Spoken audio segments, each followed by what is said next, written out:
All right, I think we're live now. Sorry, guys, we got a little bit to a late start. Apparently, even rock stars have computer issues.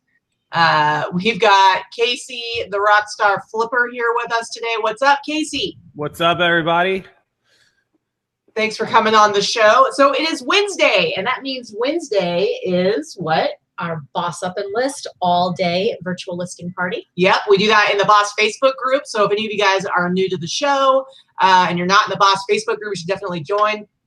Every Wednesday, we do an all-day virtual listing party. First thing in the morning, I put a post up in the Boss Facebook group. Everybody sets their goals for what they want to do for the day. It's just like a day to kind of dig in and do a bunch of listing.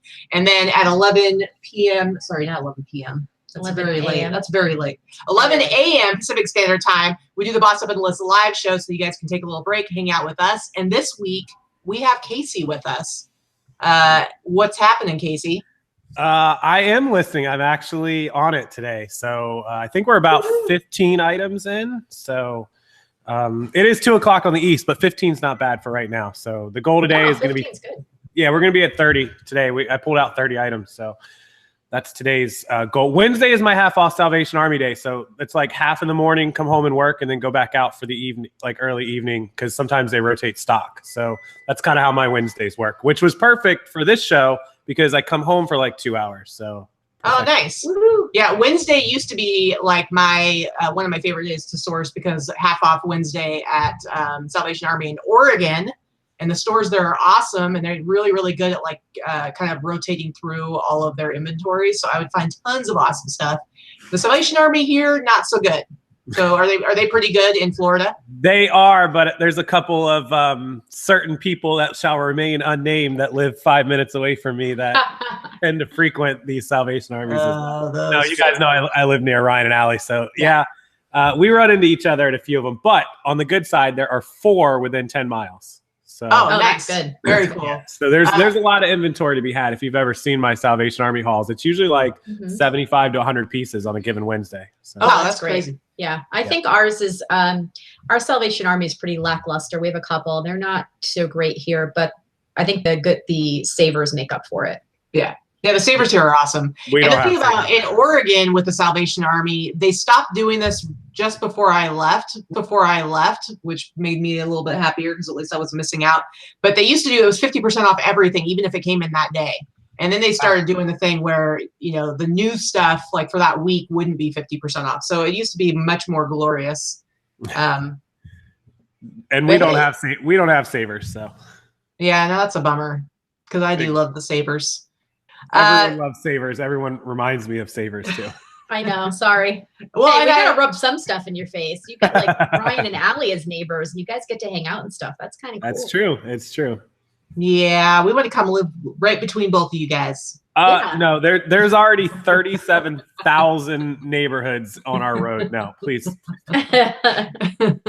So anyway, thank you so much, Casey, for coming and joining the show with us. I wanted to have you come in, be on the show to talk with us about kind of branching out to other platforms. But first of all, let's pretend that nobody knows who you are because you only have like 5 followers on YouTube. And why don't you tell us, as far as starting as a reseller, how did you get into reselling? How long have you been doing it? So we finally did the math, and it's been exactly 11 years. I did it by counting the houses and the condos that I lived in, what I was selling. 11 years ago, 12 years ago, I moved to Florida. It'll be 13 at the end of this year. And then about a year later, I started not wanting to work for people. I didn't want to work for my dad, who's really the only person I've worked for. And I went to these live auctions, the one it's like $2, $2, $3, $3. And I went there and I bought a couple things. And that was one of the first places I bought stuff from. And it was only once a week or once every other week, I think. And I was like, man, where can I get stuff every day to buy and sell? And I discovered a fancy little website called Craigslist. And this is when Craigslist didn't even have an electronics category. This is how long ago it was. The only category it had was general merchandise. Literally. I remember that. Yeah, it had when you went under the for sale section, it had garage sale, free, furniture, general. That was it. That's crazy. Yeah, so I went under there, and every day, crazy person, you know, refresh, refresh, refresh. I would scroll and I found stuff and I bought stuff, and that's where I really got started. And that's like my roots, like hard goods, whatever I could buy and sell. And it's you know, transformed as the markets have gone up and down. I went to storage units before they got, you know, fancy on TV. And then when they got on TV and everybody and their brother showed up to storage units, I went back to like buying off Craigslist. And then Facebook came along, and I started using Facebook before Marketplace even existed. There was a thing called Kijiji, which was isn't the Kiki thing, isn't that like Canada? Doesn't Canada have, or is that Kijiji or something? Kijiji. Yeah, it was in America, and it was Facebook's original marketplace. They third-party linked it, and they eventually got rid of it. It doesn't, if you do it now, it doesn't work like that. But before they had Marketplace, that's where you could go, and it was just like a glorified Craigslist, but you were searching based on all the people that had their Facebook locations close to you, you know, within 25 miles or whatever. And so I used that. Like literally, I would just every day I would search for places. Backpage, before Backpage became what it became, was actually popular for merchandise. I bought quite a bit of stuff off of there. And we talked about this in some videos recently, was I didn't just go looking for stuff. I started posting ads that I wanted to buy stuff. Me too. And that's how I did it on Craigslist. Yeah, I was doing that back in Oregon too. Way back in the day, yeah. And I still do to this day. And so now all these platforms have evolved, Marketplace, the yard sale groups, and then clothing became the obvious probably 3 to 4 years ago, maybe like 3 years ago, where I was like, what is the most readily available, volumized thing that I can get everywhere, that I can go to stores? And I was like, man, the thrift stores, the Goodwills, and then that's when I started selling clothing. And that's kind of what's led up to now, where I've come full circle to where, you know, I'm diversifying platforms that we're going to talk about, and diversifying merchandise on top of that. Yeah, for sure. Well, and what's crazy is like I've only been selling for about 2.5 years. My first sale was in December of 2015. And so my kind of selling history coincides with your YouTube start, because you said, I think you started your channel like in the fall of 2015, but didn't really start posting stuff until the spring of 2016. So that was like right when I was starting out. And I actually remember being in like one of the very first Facebook groups I was ever in was the International League of Thrifters, I think. And I remember you posting in that and being like, who is this guy who's called himself a rock star? That's awfully presumptuous of him. And it was like, you just had your little channel, but apparently you were just projecting what you were planning to become. So you had some balls on you, but I guess it worked out for the best. I will readily admit that in the fall of 2015, I wasn't a dive bar star. Okay. I was nowhere near any of that. People always ask me where I got my name. It was like 3 a.m. and the YouTube channel had a horrendous name. I don't even want to talk about it, but I had to come up with something. And Rockstar literally was one of the top search terms through YouTube at the time. Like, everything you could search for was like super high up on rocks. I don't know why. Don't ask me at the time. It was. Nice. And so I'm like, I'm taking that. And I was like, what do? I'm a flipper. I didn't like reseller. So I used flipper, and that's where it came from, like 3 a.m. So I was thinking of changing my name, and I'm going to be the Rockstar Hustler. Those are like the 2 words, right? 2 popular words. Rockstar Katie, we could do it. So I'm looking at the original video that I posted, and it was actually at the beginning of 2015. But over the next 6 months, I only posted 4 videos. I remember like the first video I remember seeing, it was something like 10 items that you can sell that are around your house or something like that. Does that sound familiar? Yep, it does. I can't even tell you when that was. You were like it was like game pieces, like pieces from games that were like broken down, stuff like that. Here you go. I got you. Vicky, it sounds like we have. So I was saying that, and Vicky's face just went like this, and I'm like, "What? How do you feel about game pieces?"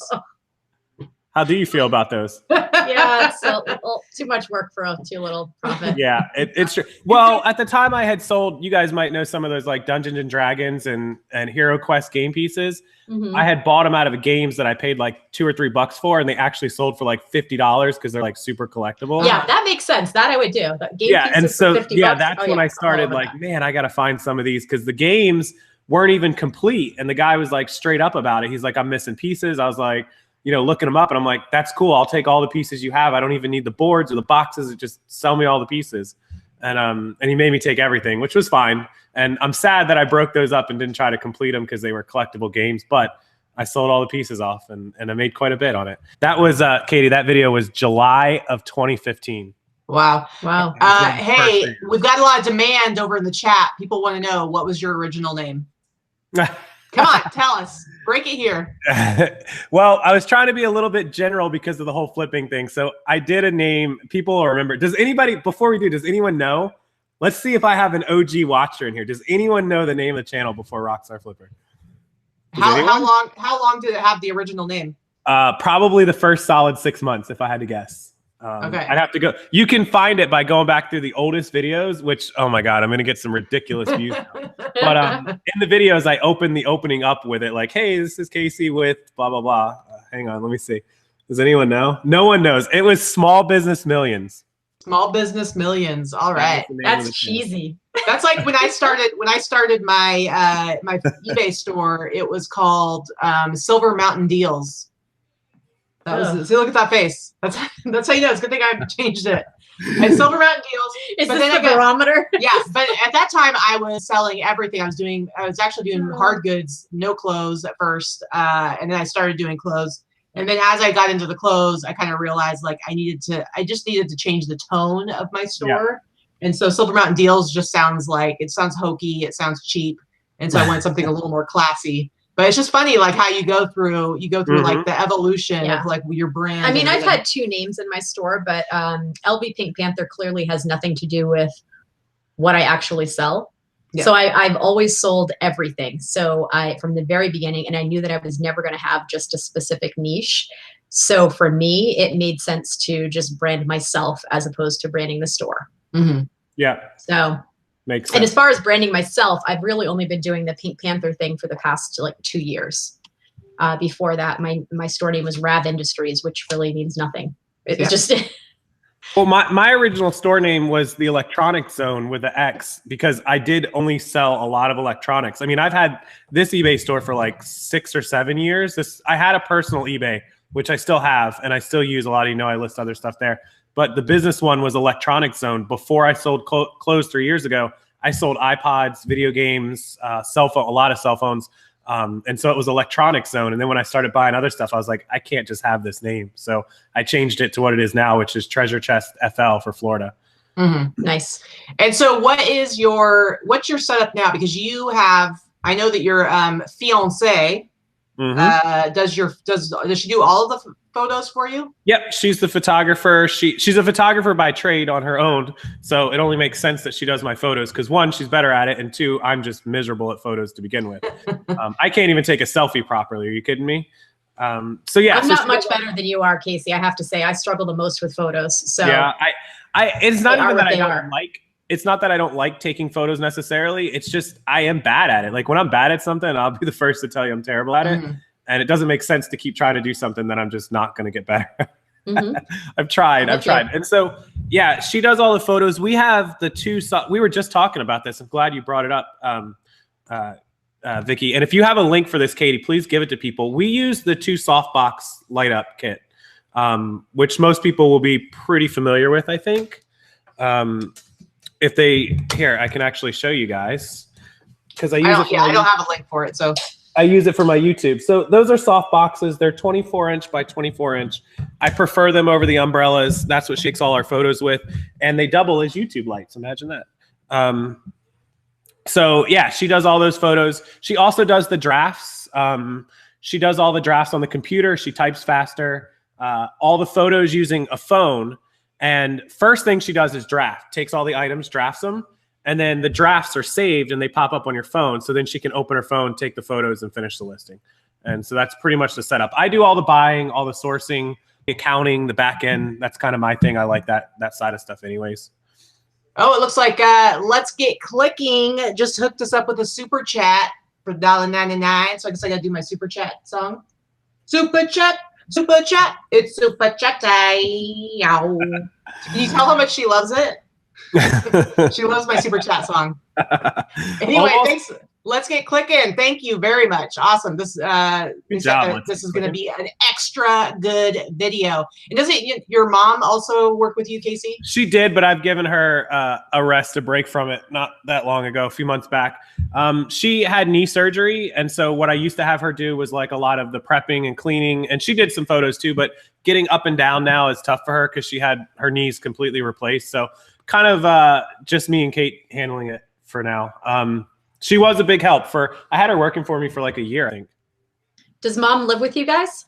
No, she lives just around the corner though. So it was pretty convenient. Oh, that's nice. I could go out the back of my neighborhood and up the side and then a couple neighborhoods over and drop her off some stuff and then come back and get it at the end of the week when she was done. And if anything sold or had questions, I could just call her and get it. She did some packing too. If she still was in possession of it and it sold like, those crazy things you list up and for some reason they sell right away.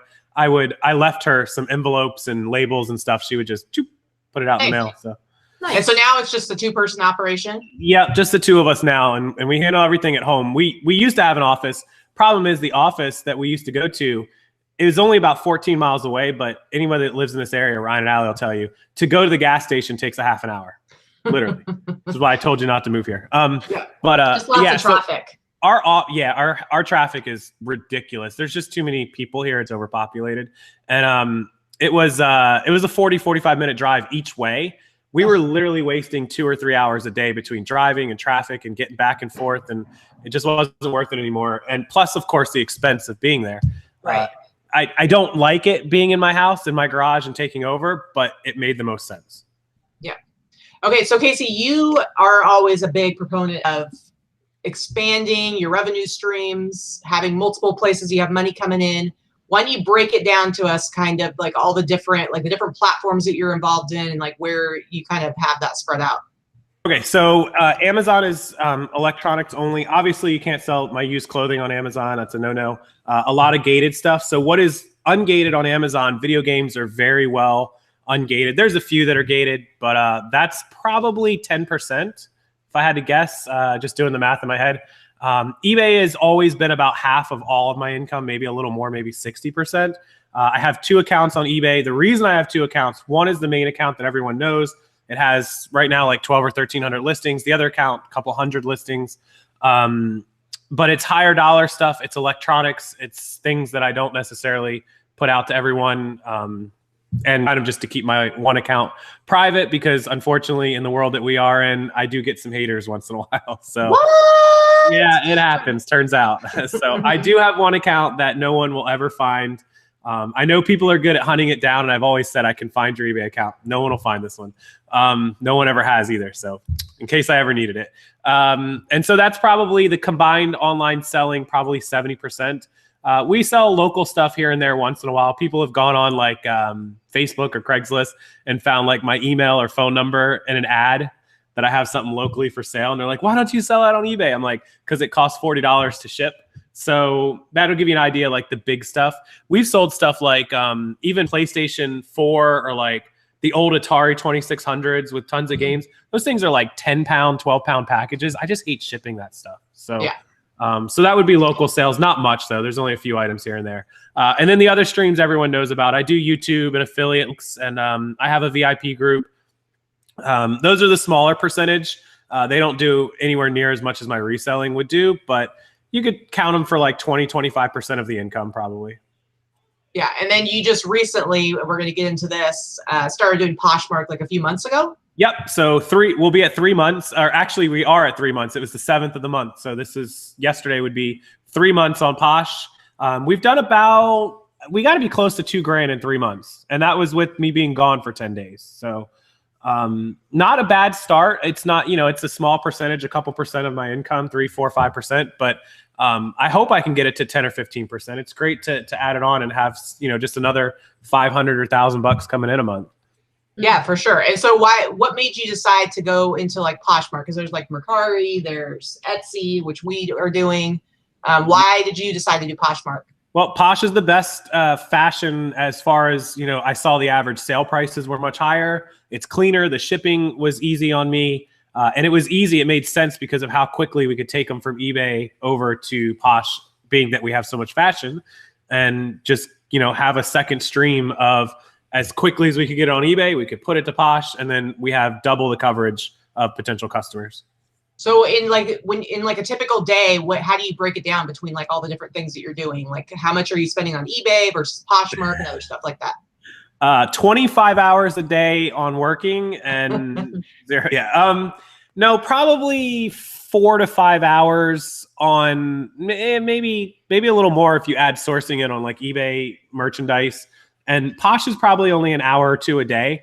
I can share the entire closet. There's like 500 and some items in it now. I can share the entire closet and make some offers in probably about an hour. I suppose if we get to 700, 800, 900 items, it's going to take a little longer.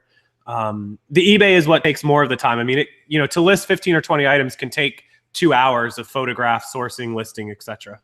So, if we're going to list 30 items, 40 items, you're talking about 4 hours. Plus whatever amount of time I went out sourcing, maybe 2 hours. So yeah, 6 hours on eBay, an hour on Posh. And then I usually don't spend more than 2 hours on YouTube a day. I try not to. Yeah. So tell us what you think about like Posh, like how are you feeling about it? What are, I guess, some of the pros or cons compared to like eBay and stuff like that? It's needy. It's like a needy girlfriend. That's what Christiane says it's a needy bitch. Oh. So it absolutely is. And I can tell you, okay, so we left for Vegas, obviously, and we were gone for an extended period of time. But the day before we left, I turned it off to vacation mode. And the day we got back, I turned it back on, and I've been sharing and I haven't sold anything. So you can see that if you're not, it's similar to eBay. If you're not listing and you're not sharing, you will not sell. Most of my sales also come from offers. If I go in and make offers on everything on a daily basis, I will sell at least one item a day. If I don't make any offers, I'll go 3 days without selling anything. So it's not like eBay in the sense that you can list it and forget it. You have to be there every day, massaging it every day. I just don't see that happening for me. Yeah, and I know for us, it's like I already know that I am terrible when it comes to social media. Like I'm having to like really post stuff to Instagram, and not that I don't enjoy doing it. I just get so distracted, and I have other things that I'd rather be focusing on. And so for me, like the idea of like how Posh works, I just know it would be really difficult for me to be able to do it the way I needed to make money on it. The reality is that we both work 8 to 10 hours a day as it is, between at least shipping, photographs, listing, and that's 7 days a week. I mean, we have a hard time making ourselves take a day off. And that's, I think that you just made YouTube shows. Yeah, the perfect point. The 7 days a week. I think a lot of people don't realize, because I get a ton of people that ask that about like, oh, how many hours a week are you putting in? And then you tell them how many hours, and they're like, oh my God, in 5 days. I'm like, no, that's 7 days a week. Yeah. I mean, if we take a day off, which we do occasionally, we'll take a day off to go and do stuff with friends or whatever. But I will tell you, we're at least doing an hour or two of work on a day off. Right. That's a day off is still working a couple hours. So. Yep. But we like doing it. So it's fun. And I'm assuming you have fun doing what you do. Casey. Yeah, of course I enjoy doing this. And anytime that I don't enjoy doing this, I think about the alternatives. I mean, I think about folding clothes at Dillard's or something. I'm not qualified to work any job. I don't think I'm qualified anymore either. I've been out of the rat race for so long that, if I were to go back into, I have a good resume. I could go back into the sales industry. I could go work for a nonprofit, doing grant writing or fundraising or event planning or something like that. But honestly, the idea of working for somebody else at this point. Ugh. Yeah, seriously. Like, I don't mind, like Robin just said, I work a ton. It never stops. Hustle is the thing. But that's true, because it's like, we work like crazy, but you have to actually really like it. And so if you do really like it, then it's like, I'm having fun all the time. Yeah. And I get anxiety if I go too long without like getting some listings up or doing something. So it's like, I don't know. I love what I do. I still love it. And almost 9 years full time at this point. If I still love it, I don't, even the days when I'm frustrated and I'm overwhelmed and, the platform's pissing me off for some reason or another, I still love it. So the idea of working for somebody else is not so enticing. Yeah, no, for sure. So Casey, are you planning on like hiring anybody or getting like a virtual assistant or somebody to help with like the sharing part of Poshmark or? I hired a VA right when I started for Posh for the first month, which is actually somebody a lot of people know. Chrissy from Frugal Living's daughter runs a Instagram Poshmark assistant, and she did all the listings. Nice. I'm gonna plug her here because she was super sweet. But it's Poshmark personal assistant, and if you find her on Instagram, personal assistant, yep, on Instagram. Her name is Ari. She's Chrissy from Frugal Living's daughter. If anybody knows her, she will do a great job. She did basically like 10 listings a day. She did not need my eBay logins because she just went to my eBay actives and like saved the photos and then put them over to Posh. Mm-hmm. I did have to give her access to my Posh, so I changed the password for her, and then when she was done, I changed it back. But you know, it's somebody that I trust and somebody that I will definitely vouch for if you decide to go with her. But yeah, she did 10 new listings a day, and she did all the sharing to get us to the ambassador status, which doesn't necessarily help your sales, but it does get you a ton of followers, which in the long term can help your sales. So I do hire VAs on and off. I've hired them for other stuff like designing graphics or things like that. As far as hiring another employee, I hate overhead. I feel like anything that needs to be done, I can just work more, sleep less. If it gets, if the new plan that I have for the end of this year comes to fruition, then it is possible that I might have to get somebody else. And that's because I'm kind of getting back to my roots of I want my store to be 50-50 of clothes and hard goods. And it really takes a lot of work to spread yourself out between both sides of things. And I'm going to be doing a lot more like buying and sourcing a different way than I've been doing it, which may take more time. So it's possible I might need somebody part-time. So keep an ear and eye out for that. I'll let everyone know. But I think I'm about 60-40 hard goods and soft goods now. You know, with the 60% being soft goods. Mm-hmm. But I was just like you know, I did only hard goods, antiques, collectibles, and hard goods. I do a lot of electronics still as well. And because there's such a good return on them, but they're still a pain in the neck, you know, heavy to ship. I hate them. Complicated to ship, all that kind of stuff. But you know, there's very few things that you can buy for $5 and sell for $200, and electronics is one of them. I just want to be able to ship everything in a poly bag. If I can put it in a poly bag, I'm happy. Yeah, and that was the reason that I went to a lot more clothing at the time. I got sick of returns. I had some damaged items, but I think I kind of jumped the gun. And I don't say that clothing was bad or whatever. Of course, it's phenomenal and it's readily available, but I let my emotions over a couple damaged items, a couple bad things, like really get the best of me, to the point where I should have bought clothing, but I should have kept buying what I was buying and not gave up on them. Because I was making really good money on some of that bigger stuff, like really good money. So that's what I want to get back to, mixing that into the thing. And that's going to be not only my diversification of platforms, because I'm going to try some other platforms like Mercari possibly. So yeah, I'm going to be mixing a lot of things in soon. Yeah, I haven't even explored Mercari at all. I haven't looked at Mercari or Posh at all, actually. But we are getting into Etsy. So I started getting back into, I think both of us, like over a year ago, started doing some Etsy stuff. Yeah, I opened my Etsy store like a year and a half ago. Yeah, and so we like completely separately just like happened to do the exact same thing. Opened Etsy stores, listed a bunch of stuff, and then just stopped. Yep. And have like slowly been like trickling in sales, you know, every once in a while. And so I finally picked it back up I think it's been about a month and a half, almost 2 months, trying to just get stuff cross-posted, any of my vintage stuff cross-posted. And I'm getting some more sales. It's picking up a little bit. This last week I've done a few $100s in sales. But my hope is to get everything over there. And then you're just starting, right? Yeah, I'm just starting back. I have about 65 listings on Etsy right now. And they're old. They're all over a year old. They're just things that have been cross-posted over a year ago. Vintage stuff takes a lot longer to sell. It just does. It's, you know, long tail item for that specific buyer. So it's all vintage clothing that's over there now, I believe. But yeah, I'm actually just having Dana start this week. Dana's my part-time assistant. Having her start this week, giving her an extra 6 hours this week, and hopefully get 50 or 60 items cross-posted. Mm-hmm. How hard is the cross-posting to Etsy? I've never listed on Etsy anything. I think it's really, she hasn't really done much of it because I think she always I've always had Dana do it actually. Yeah. But basically I think they it's have easy. to go in and, you know, save, you know, right click and save the photos and just copy and paste your title and your description and then click on a few identifiers. And it's the same type of thing as far as having shipping policies already set in place. And, you know, it's a lot of just copy and pasting really. But I mean, it could take a good 5 minutes. It's start relatively to quick. Finish to copy a listing, I think. It depends. So like right now I'm going through all of my old listings from oldest to newest and trying, every day ending a bunch of them and then doing sell similar. And I'm completely reworking the titles, the description, the pricing. And while I'm doing that, it's like, if it's vintage, then I'm cross-posting it over to Etsy. And so that takes a little bit longer because I do have to like re-download like the photos and then upload them into Etsy.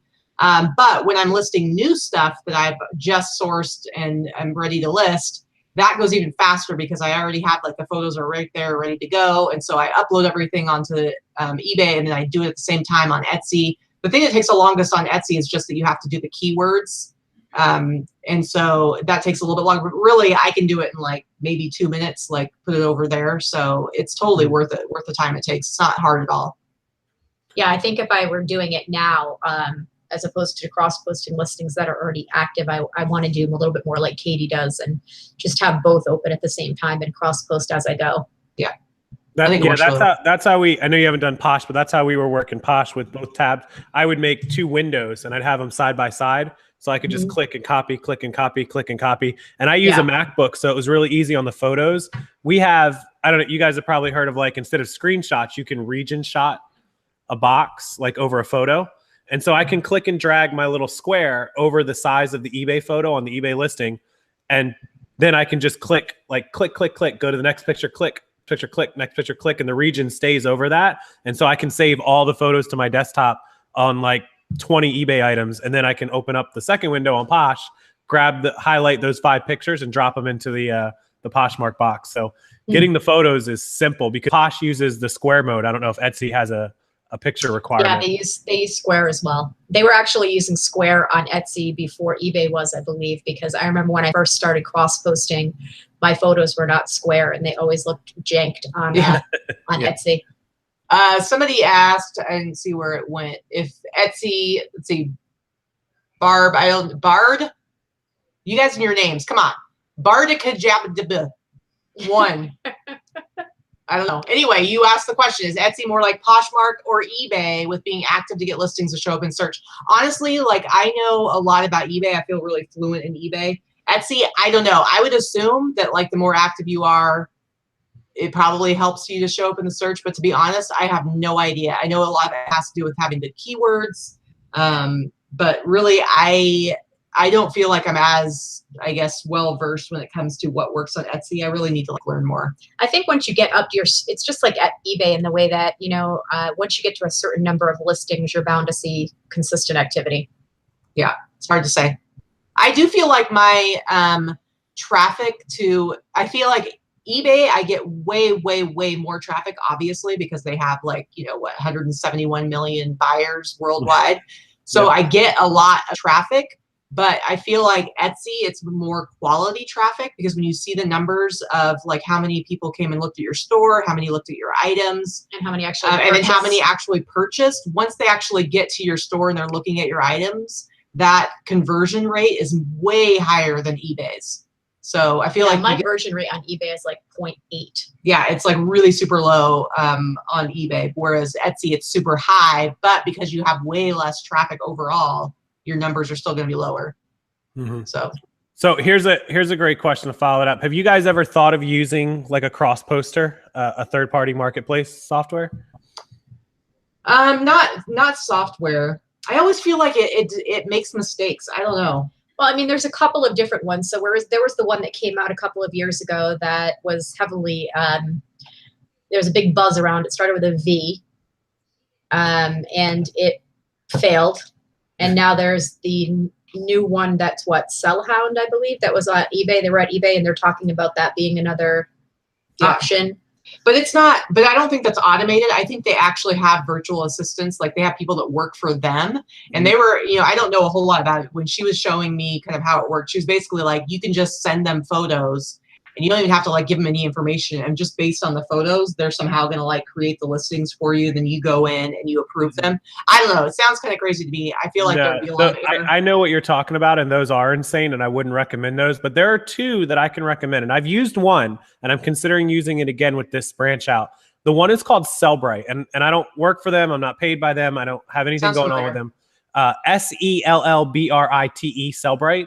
And what they are is they're a cross-posting platform. They do Amazon, eBay, Etsy, those of you on the Walmart and Sears platforms, and also iJet and Newegg. So if you're eBay to Etsy, it's phenomenal. So here's what happens. You open up inside of Sellbrite to make your listing. You log in with your platforms, you attach them, and then you click that you want to make a new listing. And it says, what platforms do you want to add this listing to? You click eBay and you click Etsy, and it's going to come up with a place to upload your photos and then a place to upload a title. Everything the two platforms share will be first. And then at the end, it's going to kind of split the screen. It's going to say, we need this information for eBay.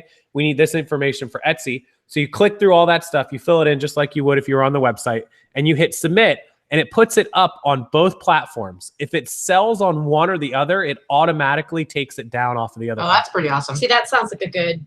And I've used Sellbrite with 100% success. Like, it's never oversold an item. It is a little pricey. So I'm looking at it right now. 100 items a month is $49. 500 items a month is $149, and 2,000 items a month is $250. But you have to look at it like the listing time you might save of cross posting and double coverage of items. That's true. So if you've got a big enough store and you're selling at a high enough volume, that absolutely makes sense for some people. Mm-hmm. Yeah, for sure. So that's one of them. The other one was called Magento, Magento. I don't have as much experience with them. A friend of mine used them. He had 5,000 items. He had good success with it. I think it's just as expensive, but both of those platforms work really, really well. But I know Sellbrite is a phenomenal, and again, I have no agreement with them in any way, just full transparency. I just really liked it when I used it, and I'm actually considering going back to it. So, all right, very cool. Rack Attack says, my wife Julie, beginning anew, loved your super chat dance. Is there a repeat performance in you? What? And then the $2 just came up, so I got to do my repeat performance. This one's for beginning anew. You're a nut. Super chat, she's super chatty. Yo. How's that?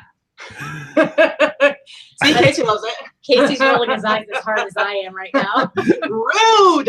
So rude. I might create, so I've got this third-party program for live shows. I'll have to teach Katie how to do it. I got to perfect it, but I used to have these little zombies run across my screen and do a dance and stuff whenever somebody super chatted. And you can create a meme of like yourself and it'll do like a little dance. I think it would probably have to be like dancing tacos, right? We are about to debut something on Friday. There's something very exciting. We have something exciting on Friday to debut. Although now it's going to sound like too hyped, and they're going to be like, "What?" Anyway, we have something really exciting on Friday. Yeah, you can take your own photo. This third-party program for YouTube Live, you can take your own photo and drop it in and make it dance, like whatever you want to make it dance, whatever. And you can have it trigger. She's right now. She's cursing your name. Yeah, you can have it trigger if you get a new subscriber, it'll pop up every time somebody subscribes to the channel. Or you probably watch YouTubers that have this happen. Like it pops up and they're like, boom, new subscriber, and then like a little Pokemon dances or something. Oh my God. Okay, you have to show us ridiculous. Hey, Santa's in the house. Ho, ho, ho. What up, Thrifty Santa? What is happening? Hey, I'm going to share my screen real quick because I keep forgetting to do this, and Victoria has reminded me that I need to shout out our sponsor. So I'm going to do that real quick. We only have the one sponsor. We only have the one sponsor. We have to take care of them. Right? So Sizely is our sponsor.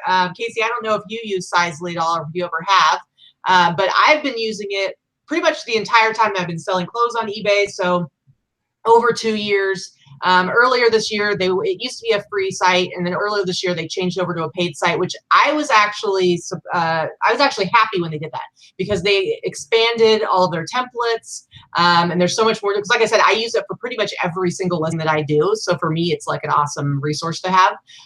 But anyway, so there's a link down below in the description of my video if you want to check it out. There is like a free level. You can try it out. It's pretty limited.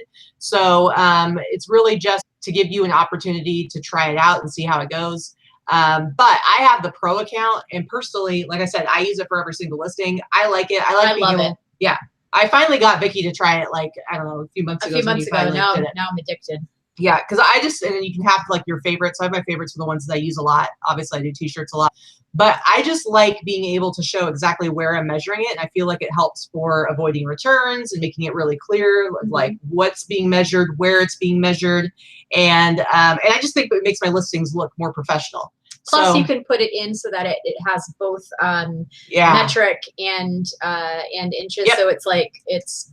I love it. I love it. Yeah, having both in there is perfect because we really should have measurements for both because we're the only country in the world that uses inches and feet. So, and they're always adding like more stuff because it used to be that they just had like shirts and bottoms and they didn't really have like a whole lot of variety.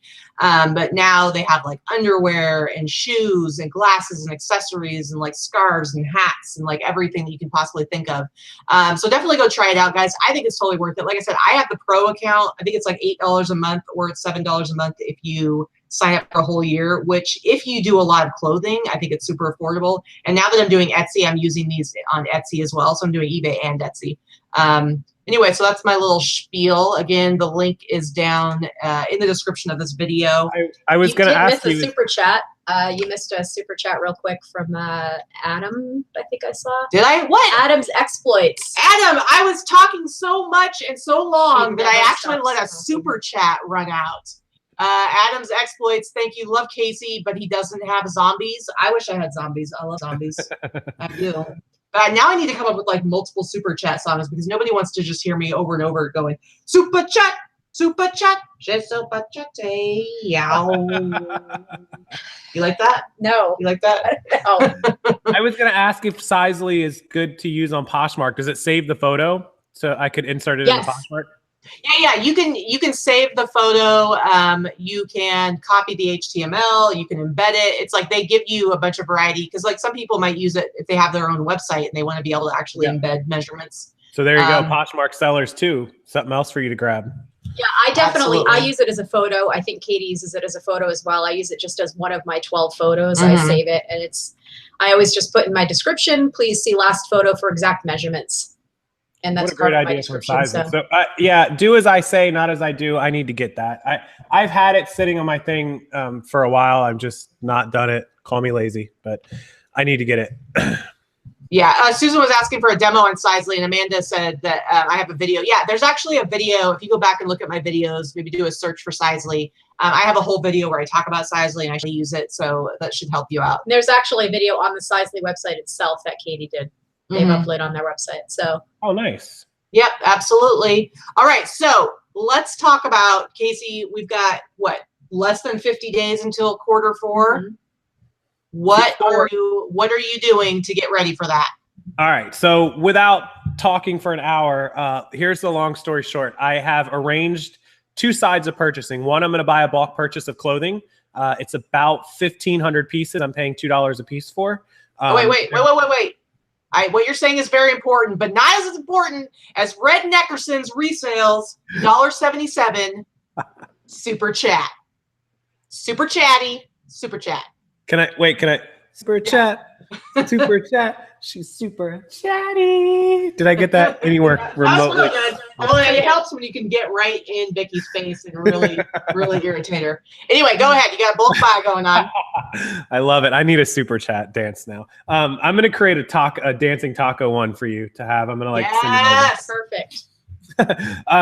So 1,500 pieces, $2 a piece. I'm paying $3,000. It's local, and this was somebody that had a consignment store that tried to sell on eBay and didn't know the first thing about eBay, didn't obviously watch either of our videos, of course, and is over it, is in over their head and just wants them gone. There's a lot of good stuff. I'm taking good with the bad, but I can assure you there's plenty of profit in 1,500 pieces. The second thing is I'm going to be going, since all that sourcing will be done in 2 minutes, literally pick it up and bring it back. That's why that was part of my thing about I may have to help or get help. The second thing is I'm going to be sourcing a lot of hard goods lately, and I live in Florida, and obviously I should be going to garage sales and estate sales because there's like 50,000 of them every morning. The only problem is it rains here every morning. So fingers crossed I'm going to be able to go buy a lot of hard goods. I'm going to start getting my butt up at 7 a.m. on Saturday. And instead of 11 a.m. or 12 and go out and hit these estate sales and garage sales for the next few months and stock up hard goods for fourth quarter. So that's how I'm going to do my split of my sourcing and my inventory. I would like to add 1,500 to 2,000 pieces active in the next, say, 90 days, you know, through August, September, and October when fourth quarter starts. So all right, cool. That's the plan. What are your goals? Wow, they're not as lofty as that. That's pretty good. I definitely tend to buy a lot more right now in the summer slowdown, even though you don't really have the capital to do it. I do. I buy a lot more because I'm trying to bulk up for the fall. So like Florida, Nevada, and Las Vegas specifically, we kind of don't really have a garage sale season. If anything else, right now it's a little slow because it's so hot. People don't like to do them. So there are very few of them. On Fridays and Saturdays are our garage sale days here. So it's probably 25% of the normal amount right now. So as it starts to cool off, there's going to be more, but we're going to be well into fourth quarter at that point. So I'm going to try to hit them every Friday. But my goal is to get up to 500 listings on Etsy, just cross-posted. Hopefully by October 1st, but that might take a little bit longer than that at 50 or 60 items a week. I'm sure it's going to take a little longer. And then I have about 2,300, almost 2,400 items in my store right now on eBay. Show off. My goal is to get up to and stay around the, 2,700, 2,600. It's really hard to stay there because once you get up that high, obviously you're selling more. So the fact that I'm actually even up almost close to 2,400 shows you how slow the summer has been. So because of some listing at the same rate I always list, but you're selling fewer items. Right. So that's when it starts to go up. And then, you go through a good chunk. I mean, for me, it's usually 25 to 35% of my inventory in Q4 is gone because it just blows out.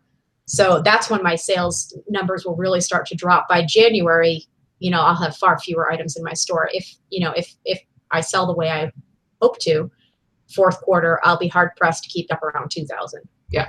So, well, I've got a few goals, and hopefully all of you guys at home are setting some goals, because seriously, I know it's still summertime right now, but we are so close to the beginning of quarter four, and things are going to start slowly picking up speed. Then all of a sudden you're going to be inundated with trying to keep up with everything. Yeah.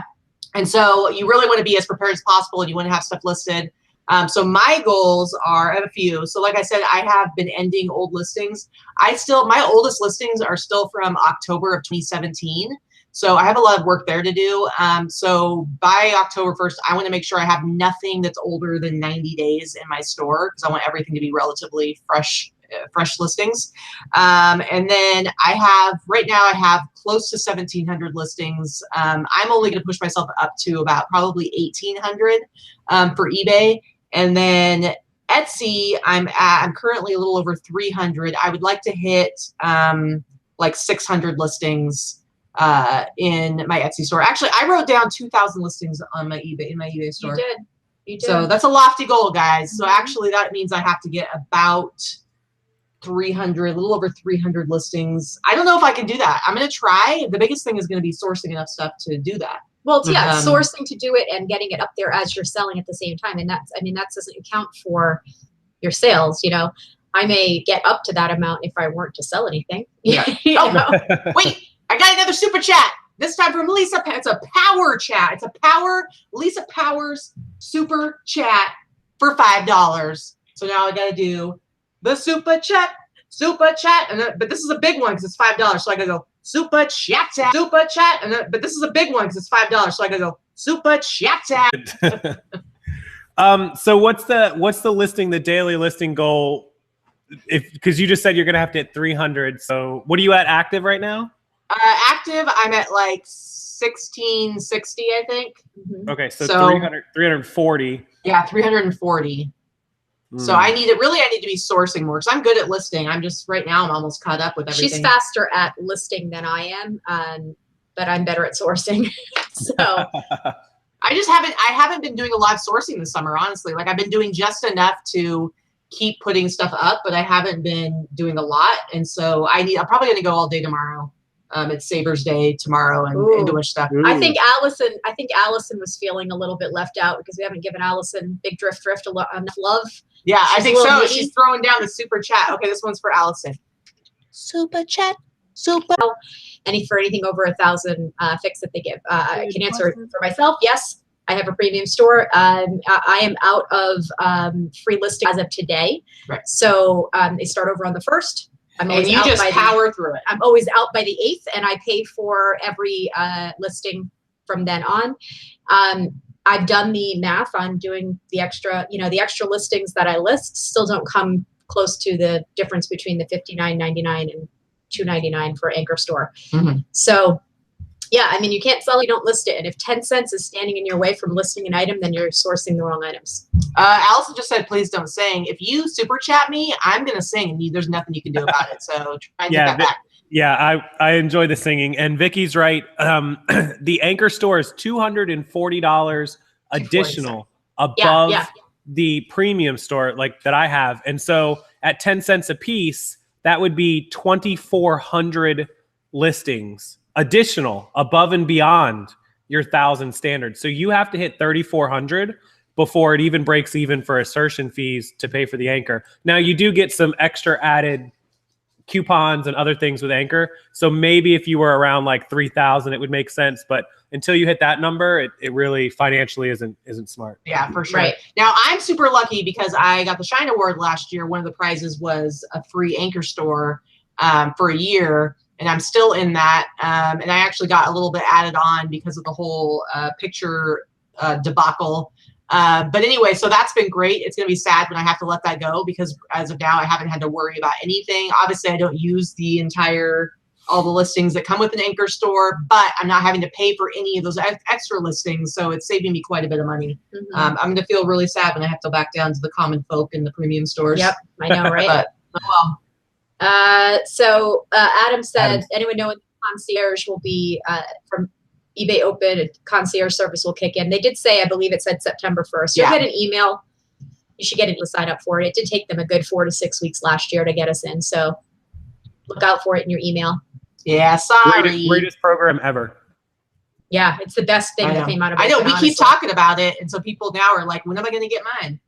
Yeah. So yeah, I love it. I got asked that like 3 times this morning. Mm-hmm. All right, what else do we have? Any other questions, guys? Well, we've got Casey here still. Yeah, by all means, ask away. I will come back. So, if you miss me, but it might be a little while. So always. And hey, guys, if you don't follow Casey on Instagram or I can't imagine that you don't. He has so many followers. Yeah, well, where do all these people come from? Where do they all? Well, what's crazy, Casey, is that, like I said, you were just kind of like, I know you had started like back in 2015, but early 2016 is kind of when you really started putting some real work into doing your YouTube. And then by the time last year's Open, I think right after Open is when you hit 40,000 people in your Facebook group. Right. And now your Facebook group is what, like almost 90,000 people? It's just crazy. Why is he muted? Why are you muted? Casey, I clicked the button. My fault. Yeah, 93,000 and pretty nuts. I don't know where all these people are or who. It's overwhelming. But I put a little thing on my YouTube channel. You should do this too. Underneath of my just the About tab, and it's keeping track of what days I actually hit subscriber count. I just saw that today. I was impressed. So last year was July 17th. So in February of last year is when I hit 25,000 YouTube subscribers. And in 9 months later in November, right after Open, a couple months after Open, I hit 50,000. So I must have been around 35 or 40,000 at Open last year. Yeah. You've been killing it. And then it just grows. Big Drip Thrift just threw down another super chat. And now she is saying that it's okay. I can sing now. And then Kimberly Wandel threw down another super chat. So it's now, I got to like stand up for this. We got, she's wearing chat today. Thank God. Chat. It moves really, really good. It does. It moves super fast. We have a lot of people that participate, which is really fun, but it's starting to go so fast sometimes that I just can't see. Yeah. Yeah. Do you have to have a certain store level to get concierge? No, you do not. You just have to have attended eBay Open to get concierge so far. They haven't rolled it out to anyone else yet. It may be attached to a store level. It may have a fee at some point. That we don't know. But right now it's only been offered to those that have attended eBay Open. Yeah. Oh, I see Colleen Gallagher in the chitty chat. Colleen has a question about if I ship internationally, not using global shipping, and it's expensive, like $150, do I insure? I just did that today, as a matter of fact. Yes, I shipped a pair of sneakers for $150 to Mexico today. It was a confirmed address through PayPal, but I did slap insurance on it. First class international, you cannot insure through eBay. You do have to use like ShipSaver or something along that lines. Fit Shipper offers it. Pirate Ship offers it. Something like that. But yeah, I personally do. It's all about what your threshold is. Here's the thing. How much was that? Sorry. How much it was $2.30 extra for me to add the shipping onto a $150 item. What was the shipping cost actual?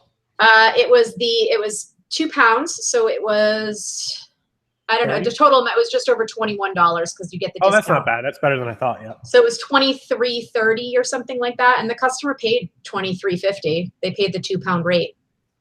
Mm-hmm.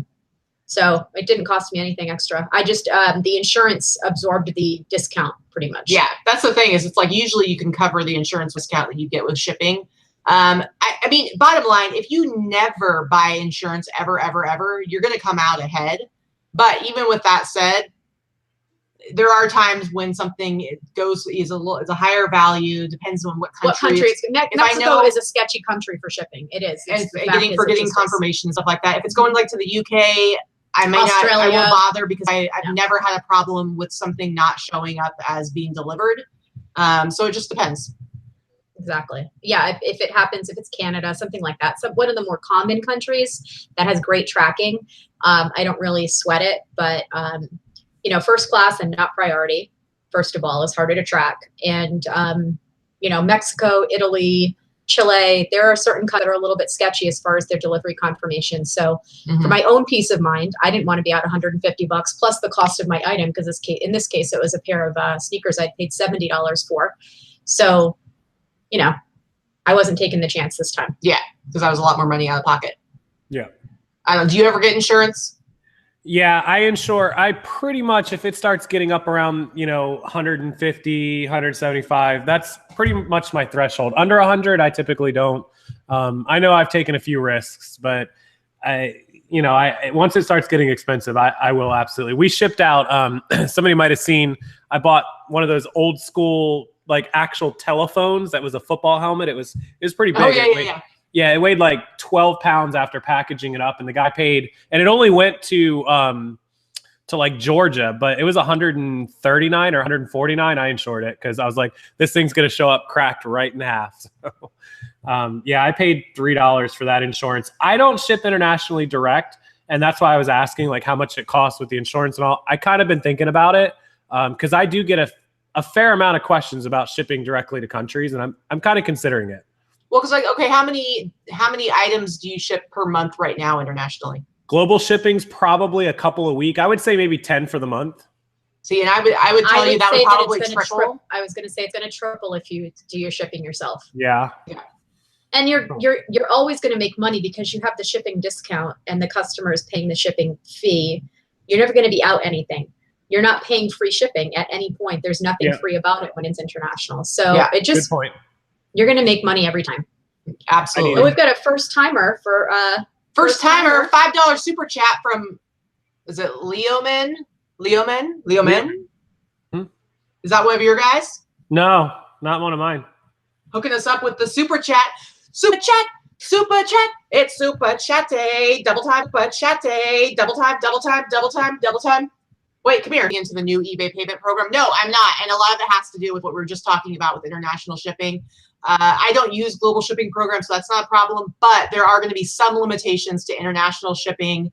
And I do such a high volume of international throughout the year that I just really don't want any limitations at all. Because basically the way it's going to be is you can still do direct international shipping during the beta program, but only if they buy directly on the ebay.com site. And I know for a fact that a good amount of my sales do happen on like eBay France or eBay UK or, eBay Australia or whatever.